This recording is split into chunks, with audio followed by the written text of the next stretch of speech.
জগতের নামে অশ্লীলতা আছে না নাই? এই টার্মটা আপনারা জানেন না? রূপালী জগৎ। কি জগৎ? আসলে কি রূপালী জগৎ না অন্ধকার জগৎ? আমার বোনেরা, আপনাদেরকে যে কি বলে তারা বুঝায়, রূপালী জগৎ শুনেই আপনি ভরকে যাবেন না। রূপালী জগতে যে নারী যত বেশি উলঙ্গ, সে নাকি তত বেশি সাহসী।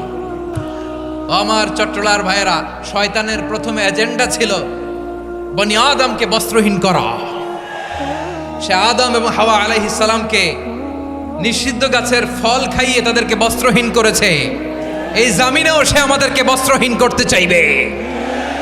এই রূপালী জগতের নামে তারা এটা করে। আমার প্রিয় বোনেরা, আপনি জানেন না আপনার দাম কত। ওরা আপনাদেরকে বিজ্ঞাপনের সস্তা পণ্য বানাতে চায়। ওরা আপনাদেরকে ওদের ভোগের লিপসার টুলস বানাতে চায়।